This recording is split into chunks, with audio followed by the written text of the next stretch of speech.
할렐루야, 감사합니다. 목요 성경 공부, 오늘은 누가복음, 지난주에 이어서 계속해서 7장 보겠습니다. 오늘은 7장 마무리하는 거죠. 7장 24절에서부터 50절까지 말씀을 우리가 보도록 하겠습니다. 자, 지난주에 우리가 이제 봐왔던 것처럼 예수님이 자신이 메시아임을 증거하는 사건들이 그 속에 나타났던 것을 우리가 볼 수 있습니다. 하나님이 아니고는 회복시킬 수 없는 문제들, 그죠? 어떤 백부장이 종이 병들어 죽게 된 것, 이것을 마태복음에서는 중풍병이라고 설명했다고 그랬죠. 이런 부분들을 하나님이 아니고는 회복시킬 수 없는 것. 그 다음에 그보다 더 큰 사건이 있었죠. 그것은 뭔가 하면은 죽은 아들을 살리는 사건. 나인성에 있는 한 과부. 나인성에 있는 과부는 과부였습니다. 외아들이 죽었습니다. 소망과 희망을 다 잃어버린 거죠.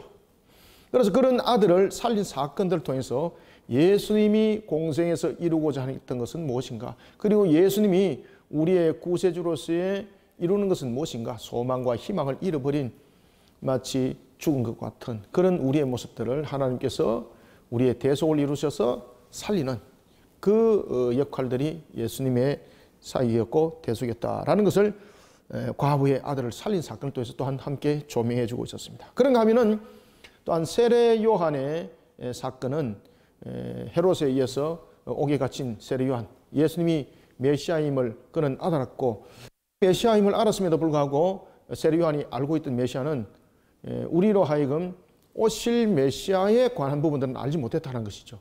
오신 메시아는 바로 대속의 죽음이었는데 그 대속의 죽음이라는 그 부분의 사역들은 보지 못하고 왕이신 주님이 오셔서 억울함에 옥에 갇힌 자들을 해방시키는 이런 부분들의 관점 속에 사로잡혀 있던 그 관념을 예수님께서는 세례 요한의 제자들에게 자신의 그 사실을 보게 하고 세례 요한에게 그것을 그대로 전하게 하죠. 그리고 세례 요한은 그 사실을 접하게 되고 깨닫게 되는 것이죠. 자, 이렇게 이제 제자들에 관해서 가르침을 줄 때였습니다. 세례 요한의 제자들이 이제 돌아가고 난 뒤에 예수님께서 이제 제자들에게 세례 요한의 관한 역할이 무엇이고 그리고 세례 요한 이후에 성도들의 역할이 무엇인가를 설명합니다. 세례 요한의 역할이 무엇이고 그리고 제자들의 역할이 무엇이고 그 다음에 그 이후에 여기서 제자는 사도들입니다. 사도들의 역할이 무엇이고 그리고 성도들의 역할이 무엇인지를 예수님께서 쭉 설명을 해 나갑니다. 세례 요한의 역할들은 바로 무엇이었습니까? 오실 메시아를 예배하는 자로서의 역할이었죠. 자, 그런가 하면은 지금 사도들은 오신 메시아가 되는 거죠. 오신 메시아에 대해서 증인이었죠. 자, 그런가 하면은 성도들은 이제 오신 메시아가 이루신 우리의 구속사를 증거하는 증인이죠. 증거하는 증인이 되는 거죠. 이런 부분들을 통해서 예수님께서는 이런 말씀을 하세요. 세례 요한이 땅 위에서 참으로 큰 자였다. 그러면은 세례 요한 이후에 제자들 그리고 성도들의 역할들은 세례 요한보다도 더 큰 역할을 하게 된다는 것입니다. 이것은 무엇인가 하면 세례 요한은 오실 메시아에 관한 증거한 부분들이 그에게 주리게 되었다면 이제 제자들은 오신 메시아에 대해서 정인이 되기 위해서는 예수님의 가르침을 받을 뿐만 아니라 예수님이 죽으심에 관한 부분에 대해서 예수님의 직접적 목격에 대해서 직접 정인이 되어야 되는 거죠. 직접적인 정인이 되는 거죠. 자, 그런가 하면은 이제 사도들 이후에 성도들의 역할은 무엇입니까? 사도행전 1장 8절에 그 내용이 나타나고 있죠. 너희들은 먼저 예루살렘의 정인이 되어라. 여기서 예루살렘은 삶의 주변이죠. 삶의 주변. 그 다음에 너희들은 어디에? 그렇죠. 너희들은 유대의 산 정인이 되어라. 그럼 여기서 유대는 나라와 민족에 복음하죠. 나라와 민족. 그 다음에 세 번째는 땅끝까지. 죄송합니다. 사마리아는 소외된 계층이죠. 소외된 계층. 그 다음에 땅끝까지 온 세상에 여러분들 얼마나 하는 역할이 많습니까?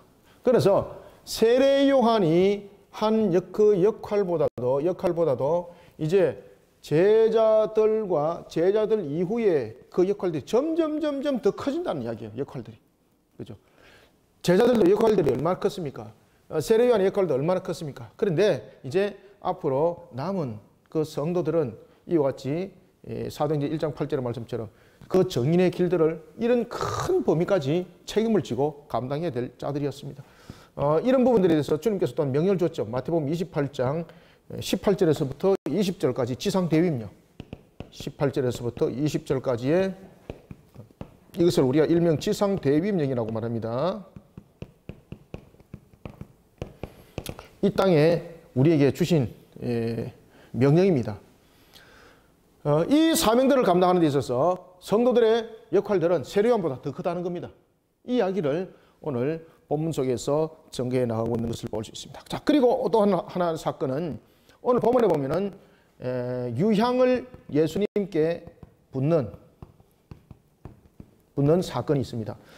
예수님께 유향을 부었던 사건은 두 가지가 있습니다. 첫 번째는 오늘 본문에 나타나고 있는 예수님의 초기 사역에 이 내용이 있고요. 그 다음에 예수님의 말기 사역 속에 이 내용이 있습니다. 말기 사역 속에서는 여러분들이 잘 아시는 것처럼 이제 예루살렘에 입성을 하는 측면에서 그 모습을 앞두고 일곱 귀신이 들렸던 마리아로부터 그 회복을 받았던 그런가 하면은 오늘 초기의 사역 속에서는 이제 36절에서부터 그 내용들을 쭉 증거하는데 한 동네에 죄 지은 한 여자라고 이 속에서 이 내용들을 증거하고 있습니다. 그러면은 이 초기 사역에 있었던 유향을 부었던 한 여인의 사건은 무엇을 말하는가? 물론 이 말기의 사역 속에서는 예수님께서 예수님의 그 죽으심을 예표하는 한 사건인데, 근데 초기 사역 속에서 한 여인이 유향을 부은 것은 이런 예수님의 죽으심의 예표도 있지만 이거보다 더 큰 내용들이 있습니다. 그것이 무엇인지 오늘 본문을 통해서 우리가 함께 보도록 하겠습니다. 자, 그러면 우리가 본문들을 읽어가면서 그렇게 뭐 오늘 큰 내용들은 없습니다. 본문을 읽어가면서 한번 보도록 하겠습니다. 자, 그러면은 24절에서부터 25절까지만 먼저 한번 읽읍시다. 두 줄만. 시작. 요한이 보낸 자가 떠난 후에 예수께서 무리에게 요한에 대하여 말씀하시되 너희가 무엇을 보리고 광야에 나갔더냐? 바람에 흔들리는 갈대냐? 그러면 너희가 무엇을 보리고 나갔더냐? 부드러운 옷 입은 사람이냐? 보라, 화려한 옷을 입고 사치하게 지내는 자는 왕궁에 있느니라. 아멘. 자, 여기서 이제 예수님께서 세례 요한의 그 사역에 관해서 이야기를 하는 겁니다. 세례 요한의 사역은 무엇인가? 일반적으로 사람들이 세례 요한 그러면은 그 세례 요한이 가지는 어떤 성격들을 가지고 세례 요한에게 뭐 있을 것 아니겠습니까? 그 분류에 대해서 이야기를 하는 겁니다. 사람들은 세례 요한에 대해서 소문을 듣고 무엇 때문에 모여들었는가 우리 한번 보자라는 것이죠. 먼저 첫 번째는 광야에 나갔더냐, 바람에 흔들리는 갈대 구경하러 갔냐 이 말입니다. 첫 번째는 사람들이 구경하러 많이 갔죠. 구경하는 신앙이 되면 안 되죠. 구경하는 신앙이 되면 안 됩니다. 세례 요한이 사역을 이룰 때에 광야에서 여러분들 세례 요한이 사역을 이뤘습니다. 광야에서 사역을 이룰 때에 사람들이 광야에 모여든 이유가 무엇인가? 첫 번째는 구경하러 갔다는 거죠. 구경하러. 그죠? 그 다음에 두 번째는 세례 요한에게 모여들었던 사람들의 모습을 보면은 두 번째는 어떤 모습이었는가? 25절 보십시오. 너희가 무엇을 보려고 왔더냐? 나갔더냐? 부드러운 옷 입은 사람이냐? 여기서 이제 무엇입니까? 세례 요한이 그 당시에 메뚜기와 석청을 먹으면서 그가 옷이 일반적 옷이 아니었죠. 그죠? 그래서 여기서 보면은 부드러운 옷을 입으러 갔더냐라고 말하는 것은 어떤 그의 모습을 바라보는 신앙이 되지 마라. 그의 모습이 마치 그 예언서에 나타났던 선지자의 모습이 그 모습이었지 않습니까? 그러면은 너희들이 만약에 그 세례 요한의 그 모습을 만약에 보고 구경하러 갔다면은, 그러면은 화려함이라든지 부름이라든지 그런 것들이 있다면은 왕궁에 가는 것이 더 낫다. 그죠? 그래서 25절에 보면은 무엇을 보러 나갔더냐? 치장한 것을 보러 갔다는 것이죠. 부드러운 옷 입은 사람이냐?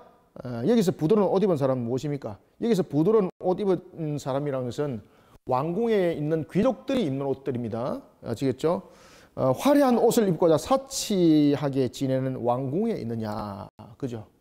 이런 모습 속에 사람들이 또한 부하내동성에 갔던 것을 봅니다. 하나는 부하내동성에 구경하는 모습으로 갔던 물리가 있었고, 하나는 그 세례 요한의 그 외형적인 모습, 옷을 입고 먹는 것을 어떻게 먹고 이런 소문을 듣고 야 한번 가보자. 그래서 확인하러 갔던 분류들이 있었고, 그 다음에 세 번째는 어떤 분류들이 있었는가 하면 26절 한번 봅시다. 그러면 너희가 무엇을 보려고 나왔더냐? 선지자냐? 옳다. 내가 너에게 이르노니 선지자보다 훌륭한 자니라. 자, 여기서 이제 세례 요한을 보러 갔던 것은 뭔가 하면 세례 요한이라는 그 사람을 그 확인하는 모습으로 갔다는 거죠. 구경하는 또는 그 모습을 바라보기 위해서. 그 다음에 그 사람이 맞는지 안 맞는지 확인하려고. 여기서 이제 그 사람이라는 것은 그가 선지자라는 소문이 났던 거죠. 그러니 여기서 야 그가 정말로 엘리야와 같은 그런 하나님께서 예언했던 그 사람인가. 그래서 모여든 사람들이 대부분이었던 거죠. 이런 세례 요한. 그렇지만 이런 세례 요한이 역할들이 무엇이었는가라는 것입니다. 아시겠죠? 사람들은 이런 모습 속에 광야에 많이 모여들었다는 거죠. 세례 요한을 구경하기 위해서 세례 요한이라는 소문들이 많이 났던 거죠. 그럼 부하내동식으로. 그 다음에 세례 요한이 입은 옷과 그리고 남루한 그런 모습들. 그 다음에 메뚜기가 석층이 그의 그 주식이었죠. 그죠? 그런 모습들. 그 다음에 세례 요한이 선지자라는 소문이 났죠. 가서 한번 확인해 보자. 이 모습 속에서 광야에 사람들이 많이 모여들었다는 것이죠. 그렇지만은 세례 요한의 진정한 역할은 무엇인가라는 것입니다. 그것은 바로 오실 메시아에 관한 예비자였다는 거죠. 예비자. 자, 27절부터 28절까지 읽습니다. 시작. 기록된 바 보라 내가 내 사자를 네 앞에 보내노니 그가 네 앞에서 네 길을 준비하리라 한 것이 이 사람에 대한 말씀이라. 내가 너에게 말하노니 여자가 낳은 자 중에 요한보다 큰 자가 없도다.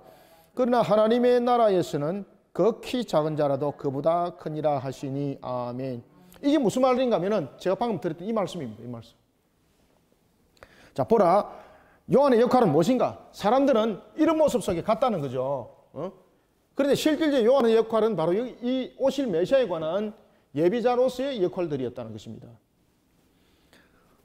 이런 모습 속에 예수님께서 이렇게 말씀하십니다. 보라, 내가 내 사자 앞에 네 앞에 보내노니 그가 네 앞에서 네 길을 준비하리라. 여기서 네는 여기서 내는 예수님이고 여기서 네는 세례 요한이죠, 그죠? 그래서 세례 요한의 역할들은 바로 오실 메시아로서의 예비자의 역할들이다. 세례 요한이 예비자로서 왔습니다. 그리고 그런 세례 요한의 역할들이 얼마나 크겠습니까, 그죠? 얼마나 크겠습니까? 오실 메시아를 예비하는 측면에서는 여자 중에서 낳은 자 중에서 세례 요한보다 큰 자가 없다는 거죠. 그러나 중요합니다. 그러나 하나님의 나라에서는 극히 작은 자라도 그보다 크니라. 자, 여기서 이제 요거 단어를 여러분들 잘 기억하셔야 돼요.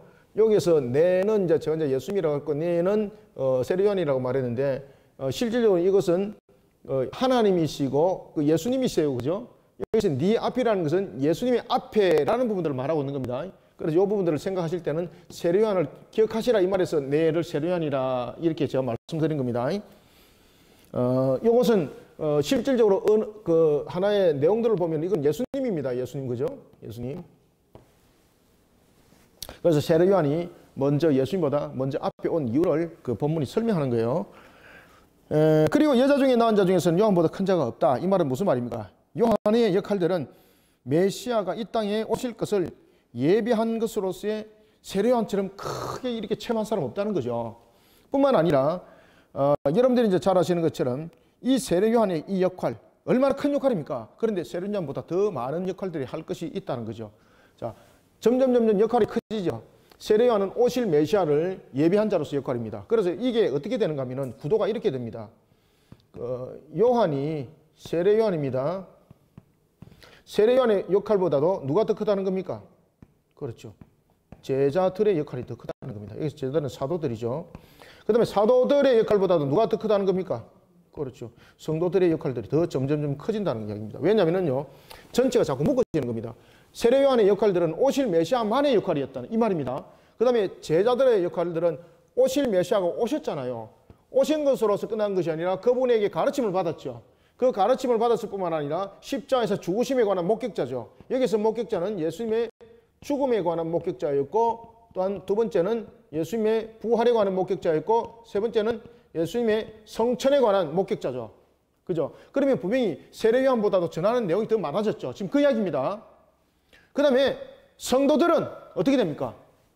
오실 메시아를 예비했던 세례요한도 가르치고, 세례요한 사도들로부터 가르침 받았던 그 가르침, 그 다음에 사도들이 겪었던 그 목격담, 그죠? 이런 부분까지 전부 다를 가지고 증거해야 될 증인이 되는 거죠. 그래 범위가 더 커진 거죠.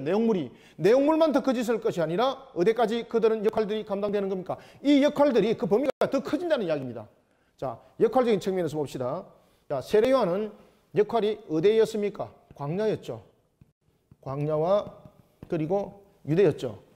그러니까 제자들도 여러분들이 잘 아시는 것처럼 대부분 다 그들이 유대를 중심으로 이 사역들이 일어났잖아요. 그럼 성도들은 어디입니까? 온 세상입니다. 점점 그 범위가 커진다는 것이죠. 그래서 세례요한이 큰 자인데 세례요한보다도 천국에서는 더 큰 자가 우리다, 성도다고 말하는 것은 그 성도들의 역할들을 말하고 있는 겁니다. 그 역할들은 바로 마태복음 28장 18절에서부터 20절 지상 대위임령을 역할을 사역을 감당하는 것인데, 그것이 예루살렘이라는 삶의 주변, 유대라는 나라와 민족의 복음화, 사마리아라는 소외된 지역까지, 땅끝까지라는 온 세상까지 이 사실을 증거하니까 세례요한보다 사역 범위가 더 커진 거죠. 그래서 본문에 보면은, 오늘 본문에 보면은, 그러나 하나님의 나라에서는 극히 작은 자라도 그보다 더 크다는 말은 바로 이 내용입니다. 잘 이해하셔야 됩니다. 야, 이거 뭔가 이거 세례요한이 분명히 이 땅에 있는 여인 중에서 낳은 사람 중에서 최고 큰 자라 그랬는데, 야, 그 이후에 태어난 이 성도들, 다시 말하면 천국에서는 그보다도 더 작은 자가 더 큰 자라고 말하는 것은 이거 도대체 무슨 말인가라는 것은 역할들이고, 그 다음에 사역의 범위가 더 커진 것을 말하고 있는 것입니다. 29절부터 자, 한번 봅시다. 모든 백성과 세리들은 이미 요한의 세례를 받은지라 이 말씀을 듣고 하나님을 의롭다 하되, 바리새인과 율법 교사들은 그의 세례를 받지 아니하므로 그들 자신을 위한 하나님의 뜻을 저버립니다. 여러분들, 바리새인과 그 다음에 율법 교사들이 왜 세례를 안 받았을까요, 여러분들요? 그들은 스스로를 무엇으로 여겼습니까? 스스로를 선민으로 여기기 때문에 그들에게는 세례가 용납이 되지 않는 거죠. 그죠? 그들이 말할 때에 세례는 어떤 자들이 세례를 받는 겁니까? 이방인들이 유대교로 들어왔을 때입니다. 이때에 그것을 받아들이는 측면에서의 세례가 성립됐던 거죠. 그러니 여러분들, 바리새인들과 서기관들은 누굽니까? 선민 중에서도 그들을 이끌어가는 지도층에 있는 그 머리들이잖아요. 그러니까 그들이 이 세례를 받을 이유가 없더라는 것이죠. 이해되시죠? 그래서 바리새인들과 율법 교사들은 세례를 받지 않더라라는 것은 그들이 쉽게 말하면 선민으로서의 이 고정관념 속에 사로잡혀 있는 자로서 예수님께서 이 땅에 오신 그러한 사역의 그 목적들, 그 모든 것들을 알지 못하더라라는 영적 무지 상태, 하나님의 목적을 거부하면서도 그들은 하나님의 목적을 거부하는지 모르더라, 이런 속에 바리새인들과 그리고 서기관들, 율법 교사들, 이들이 세워졌습니다, 이 말입니다. 자, 31절부터 35절까지 한번 읽어보겠습니다. 시작. 또 이르시되 이 시대의 사람을 무엇으로 비유할까? 무엇과 같은가? 비유하건대 아이들이 장터에 앉아 서로 불러 이르되 우리가 너희를 향하여 피리를 부르도 너희가 춤추지 않고 우리가 곡하여도 너희가 울지 아니하였다 함과 같도다. 세례 요한이 와서 떡도 먹지 아니하며 포도주도 마시지 아니하며 너희 말이 귀신이 들렸다 하더니 인자는 와서 먹고 마시며 너희 말이 보라 먹기를 탐하고 포도주를 즐기는 사람이요 세리와 죄인의 친구로다 하니 지혜는 자기의 모든 자녀로 인하여 옳다함을 얻느니라. 아멘. 자, 32절 비유하건대. 자, 여기서 이제 비유하건대 아이들이 장터에 앉아 서로 불러 이르되 우리가 너희를 향하여 피리를 부르도 너희가 춤을 추지 않고 우리가 곡하여도 너희가 울지 아니하리라. 지금 비유로 지금 이 말씀 줬죠.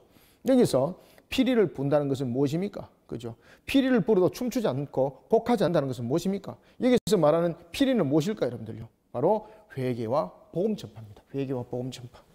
자, 이것은 이제 지우겠습니다. 이 부분들은 여러분 다 이해하셨죠, 그죠? 이 부분들은 잘 비교하여서 메모도 잘 하셔야 됩니다. 피리라는 것은 복음을 말하는 거죠. 오신 메시아께서 우리에게 줬던 그 가르침, 그리고 십자가에서 우리 죄를 대속하여 이루신 그 죽으심에 따른 우리의 죄 사함의 다 이루심, 이런 부분들을 복음을 전했는데 그들은 그런 복음을 듣고도 회개하지 않더라. 회개하지 않더라 이 말입니다. 그래서 여기서 피리는 복음을 말합니다. 복음. 피리는 복음 전파를 말하고 있고, 그 다음에 춤추지 않고 곡하지 않는다는 것은 춤과 않고 곡하지 않는다 라는 것은 복음에 대해서 반응을 안 한다는 겁니다. 복음에 대해 반응하지 않음. 그 다음에 두 번째, 복음을 듣고도 회개하지 않는다 이 말입니다. 두 번째는 복음을 듣고도 어떻게 한다? 그렇죠. 회개하지 않는다 이 말입니다.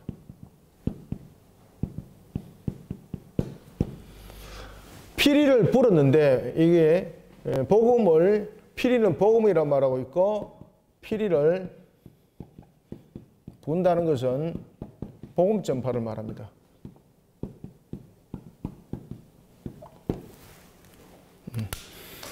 자, 복음을 전파했음에도 불구하고 춤추지 않고 곡하지 않는다는 것은 반응을 안 한다는 겁니다. 복음에 대해서 반응하지 않는다는 겁니다. 복음을 듣고도 무엇을 않는다? 그렇죠. 회개하지 않는다. 이 내용들을 설명을 하고 있습니다. 그래서 이것을 비유로 설명하는 거죠. 이것을 비유로.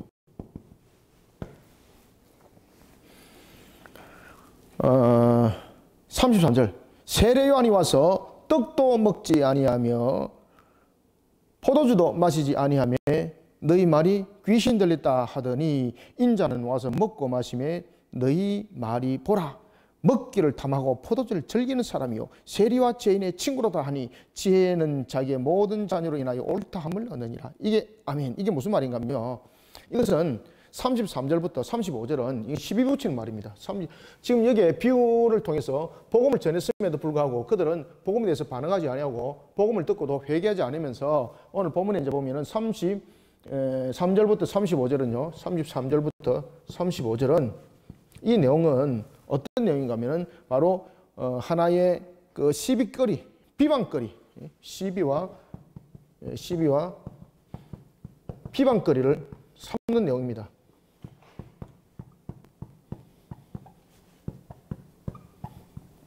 어떤 내용을 삼는가 하면은, 봐라, 세례 요한은, 그러면 너희들만 맞다나, 세례 요한은 오실 메시아를 예배함이죠. 예배하는 측면에서 그는 무엇도 안 먹었다는 겁니까? 그렇죠. 떡도 먹지 않고 포도주도 먹지 않았다는 것이죠. 그럼 무엇을 먹었다는 겁니까? 그렇죠. 메뚜기와 석청을 먹었다는 거죠. 그러면은 너희들이 세례요한을 닮아서 이렇게 해야 되는데 너희들은 어떻게 타는 겁니까? 세례요한이 먹지 아니한 너희들은 떡을 먹고 배불리고 포도주를 먹고 너희들을 절기한 자들인 것을 보면은 너희들은 앞과 뒤가 맞다 이 말입니다. 지금 이해되십니까? 지금 예수님께서 피리를 불었다는 복음을 통해서 춤추지 않고 복음을 전했음에도 불구하고 춤추지 않고 곡을 하지 않는다고 너희들은 말하고 있는데, 그럼 세례요한을 한번 보자. 세례요한은 오실 메시아를 예배했다고 하는데 그는 떡도 먹지 않고 포도주를 먹지 않았다. 그럼 너희들도 이 모습 닮아야 되는 게 아니야.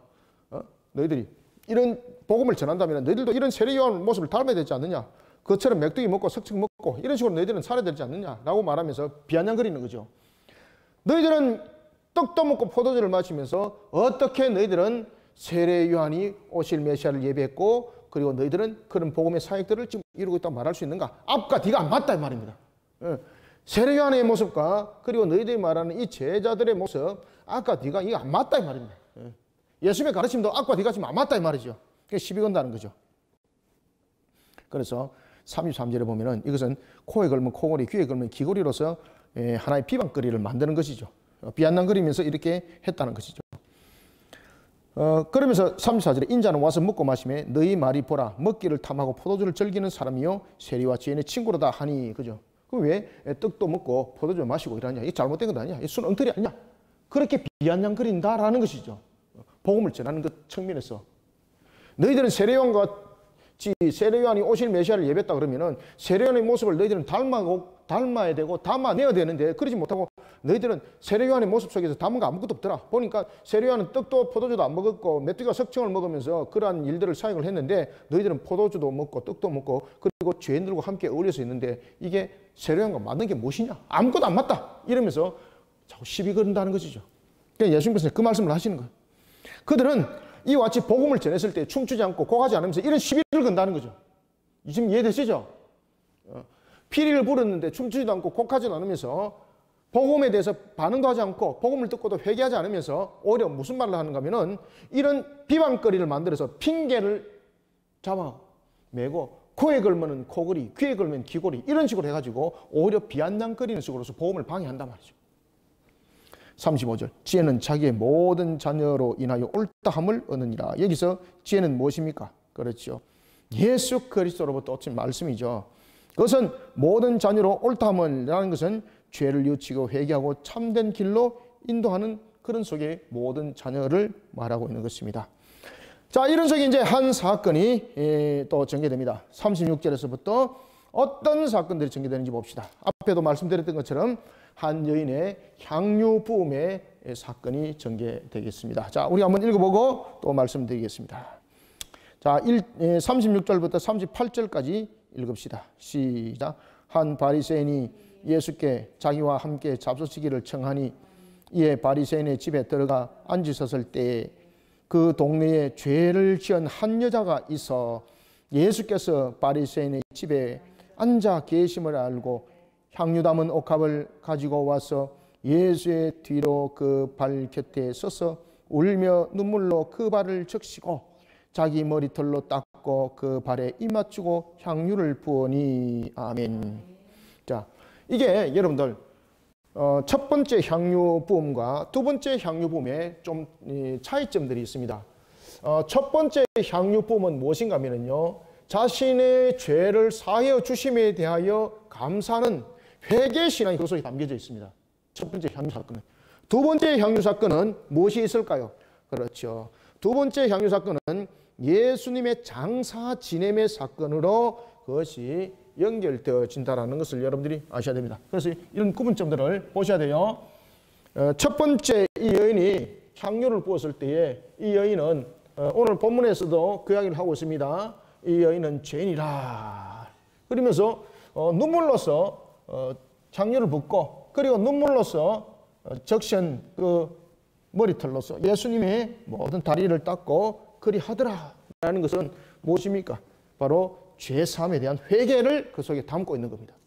내가 이런 죄인인데 나를 용서해 주시고, 그죠? 그래서 회개와 감사가 실려 있습니다.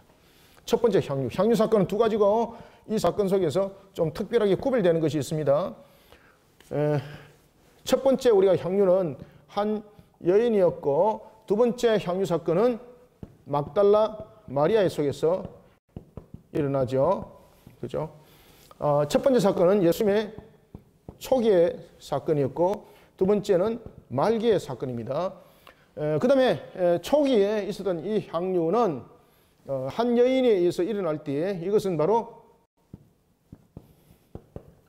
제삼과 회개를 담고 있고, 그리고 두 번째 향유 사건은 무엇입니까? 그렇죠. 예수님의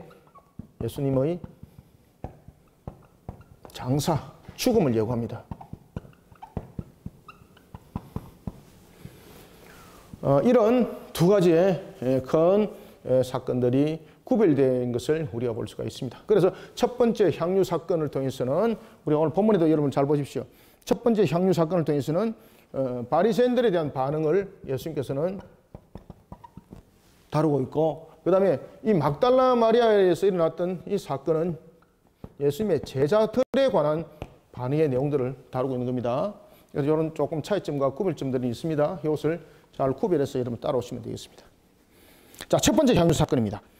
한 바리새인이 예수께 자기와 함께 잡수시기를 청하니, 자, 장소가 어디입니까?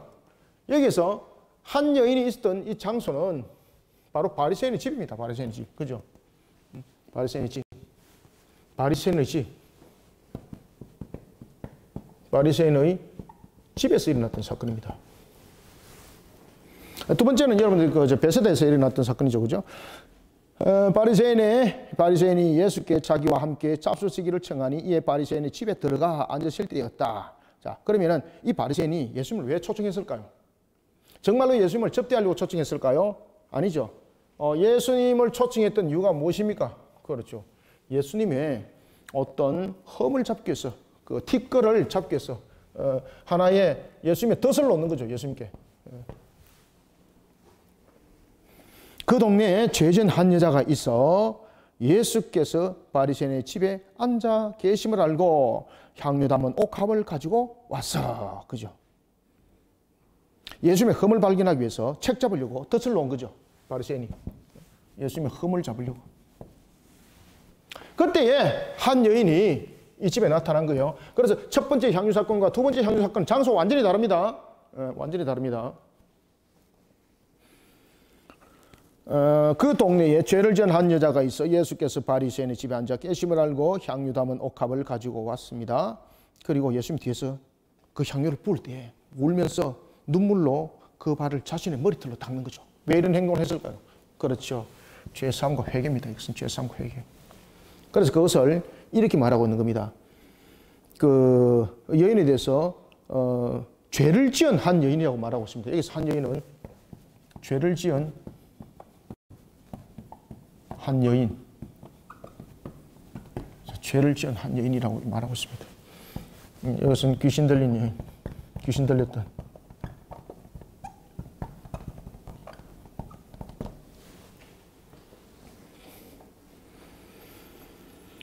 죄의 자리에 돌이키게 하신 예수님, 그 예수님의 가르침과 그 베푸심, 그것을 따르고 싶었던 거죠. 간절했던 그 모습이었죠. 그 마음을 가지고 이 여인이 지금 시몬의 집에 왔던 것입니다. 그러니 이 여인은, 이 바리새인이 누구였습니까? 바리새인의 이름이 그 당시에 시몬이라는 이름은 뭐 전반적으로 매우 그 광범위하게 사용되던 이름이었습니다. 베드로도 뭐 시몬이죠, 그죠? 그 시몬이 아닙니다. 여기서 시몬은 바리새인입니다. 이 한 여인, 죄를 지었던 한 여인이 예수님이 바리새인의 집에 있다는 사실을 알고, 그때 그 바리새인의 집이 시몬이었습니다. 그 집으로 직접 가는 거죠. 그러면서 예수님 머리 뒤에 향유를 붓는 겁니다. 그때 향유를 부었던 것은 초기 예수님의 사역이었습니다. 그러면 그 여인이 왜 이와 같은 일들을 벌였는가라는 것은 자신의 죄를 사시고, 그리고 그 죄를 회개하고, 그리고 그것을 감사하게 여기고 예수님의 가르침을 따르고자, 예수님의 가르침을 따르고자 그 향유를 붓는 거예요. 예수의 38절, 예수의 뒤로 그 발 곁에 서서 울며 눈물로 그 발을 적시고, 이제 이해되시죠? 머리털로 닦고 그 발에 입 맞추고 향유를 부었다는 것은 무슨 행동입니까? 간절한 마음. 그죠? 간절한 마음. 죄사함, 회개, 감사함. 그 다음에 그 가르침을 따르겠다는 이 마음, 이 모든 네 박자가 함께 어우러진 것을 그 발을 적시고 눈물로 그 발을 적시고 그리고 머리털로 닦고 그 발에 입 맞추고 라는 것은 이것을 전부 다 설명하고 있는 거죠. 이것을. 그때에 바리새인이 바라보면서 이렇게 말합니다. 예수를 청한 바리새인이 그것을 보고 마음에 이르기를 이 사람이 만일 선지라면 자기를 만진 이 여인이 누군가 할 텐데, 그죠? 여러분들 바리새인들은 정한 자 부정한 자를 얼마나 그들이 잘 갈라냈습니까? 마음으로 그렇게 말한다는 거죠. 마음으로 말할 때에 뭐라고 말했는가 하면은 예수님은 이 여인이 바로 죄인이었고 죄인이었던 이 여인이 지금 예수님을 만지고 있습니다. 그죠? 머리에 붓고 그 다음에 발을 입 맞추고 이런 일들 했죠. 그러면은 죄인이 접한 그 사람도 함께 어떻게 되는 겁니까? 부정하게 된다는 거죠. 부정하게 된다는 거죠. 이 사람이 지금 이분이 지금 알고 있는가? 그죠? 딱 흠을 잡았다는 이야기죠. 흠을 잡았다는 이야기죠. 예수님이 그것을 이미 다 읽고 계신 거죠. 큰 죄인이었더라. 그것을 아는지 모르겠다. 39절. 예수를 청한 바리새인이 그것을 보고 마음에 이르되 이 사람이 만일 선자라면 자기를 만지는 이 여인이 누군 줄 알았을 것인데 알지 못하고 있는 거 보니까 이 사람 선자가 아니다. 이해되시죠? 그런데 예수님께서는 이미 이 여인도 알고 있었고 바리새인이 마음으로 이 마음을 품고 있다는 것조차도 전부 다 알고 있었던 거죠. 그 말을 전부 다 하는 거죠. 40절. 예수께서 대답하여 이르시되 시몬아. 여기서 시몬이라는 것은 예수님을 초청했던 바리새인의 이름이 시몬입니다. 베드로 이름 아닙니다. 시몬아 내가 네게 이를 말이 있다. 무슨 말입니까? 그러니까 선생님 말씀하세요 이 말이죠. 그러니까 이렇게 말씀하세요. 41절 뭐라고 말씀하시는가 한번 봅시다.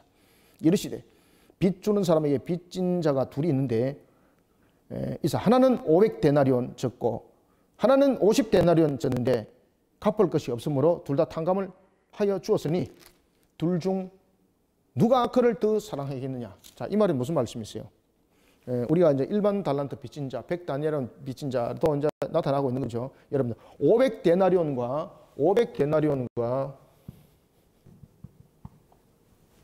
50데나리온 어느 것이 큽니까? 500데나리온이 더 크죠. 그러면은 500데나리온 빚진 자도 탕감시켜줬고 50데나리온 빚진 자도 탕감시켜줬다. 그러면은 이 두 사람 중에서 1번과 2번 속에서 누가 더 감사함을 느끼겠노 이 말입니다. 누가 더 크게 감사함을 느끼겠습니까? 더 크게 탕감받은 자가 더 크게 감사한다는 거죠. 이 여인이 바로 그렇다는 거죠. 큰 죄를 지었던 여인이었습니다. 큰 죄를 지었던 여인. 예수님으로부터 제사함을 받았습니다. 그가 회개하고 또한 가르침을 받으면서 감사 얘기를 쓸 때에 나타나는 그 느낌. 자신의 전 재산이라고도 볼 수 있는 그 향유를 예수님께 붓고도 아깝지 않다는 것이죠. 그러면서 눈물로서 예수님께 더욱더 다가서는 그 모습. 왜냐하면 더 큰 은혜를 받았으니 나타나는 모습들은 작은 은혜를 받은 자보다도 나타내는 모습이 다르다는 것이죠. 우리는 여러분들 구원을 받았습니다. 큰 은혜를 받았습니다. 얼마나 우리는 큰 은혜를 받았습니까? 이런 큰 은혜를 받은 우리가 나타내야 될 모습. 500데나리온 빚진 자와 같은 모습 속에 우리는 여러분들 가르침 속에 따르고 감사하고 그리고 제사하고 회개 속에서 우리는 신앙들이 세워져야 되는 거죠. 갚을 것이 없게 다 탕감을 받았다. 그러면 둘 중 누가 그를 더 사랑했겠냐라고 말하니까 시몬이 딱 그러죠. 당연하죠. 많은 것을 탕감받은 자가 더 크게 사랑하지요. 일반적 논리도 그렇습니다. 그때 예수님께서 어떻게 말씀하시는가 한번 봅시다. 43절. 시몬이 대답하여 이르되 내 생각에는 많이 탕감함을 받은 자니다. 이르시되 이제 그때 이제 예수님께서 말씀하시죠. 그래, 네 판단이 옳다, 맞다는 거죠. 큰 은혜를 받은 자일수록 더 많이 주님을 사랑하게 된다는 거죠. 그죠? 큰 은혜를 받은 자일수록 주님을 더 사랑할 수밖에 없다는 거예요. 더 크게. 그 여자가 그렇다는 거죠. 44절. 그 여자를 돌아보면서 시몬에게 또한 이야기합니다. 그 여자를 탁 보는 거죠. 이 여자는 봐라 어떻게 행동했는지. 예수님께 여러분 보십시오. 바리새인이 예수님을 자기 집에 청했습니다. 그러면은 이 바리새인은 율법에 능동한 자였고 그리고 율법을 지켜나가는 자였습니다. 그러면 율법에 따라서라도 바리새인이 자기 집에 손님을 청했으면요 제일 먼저 정결 예식을 치러야 되는 것이죠. 정결 예식. 정결 예식. 정결 예식에 대해서 물을 떠놓고 손과 발을 씻도록 해야 되는데 바리새인 시몬은 그렇게 하지도 않으면서 자신은 율법을 가지고 잣대를 대는 거예요. 자신은 율법을 지키고 그렇게 행해야 되는 것을 이미 알고 있음에도 불구하고 예수님께 그렇게 하지 아니하고 자신은 이 여인이 행한 행동을 가지고 율법의 잣대로 죄인이 예수님을 만졌으니 당신도 이제 부정하게 되었다라는 잣대로 그냥 되면서 예수님을 흠을 잡는 거죠. 그러니까 예수님께서 얼마나 이 바리새인 시몬이 모순이 되는지 딱 한 가지만 가지고도 딱 지적을 하게 되는데 그것이 바로 정결 예식법이었습니다. 그 여자를 돌아보시면서 44절 돌아보시면서 시몬에게 이르시되 이 여자를 보느냐 내가 네 집에 들어올 때 너는 내게 발 씻을 물도 주지 않았다. 그죠? 무엇입니까? 율법에 의하면 정결 예식법을 지켜야 되는데 네 이거 지켰나 이 말입니다. 안 지켰다는 거죠. 그러면서 율법의 잣대를 가지고 이렇게 갖다 대는 이중적인 모습. 이중적 모습. 이중적 모습이 모습으로 나타났다는 거죠. 46절, 45절.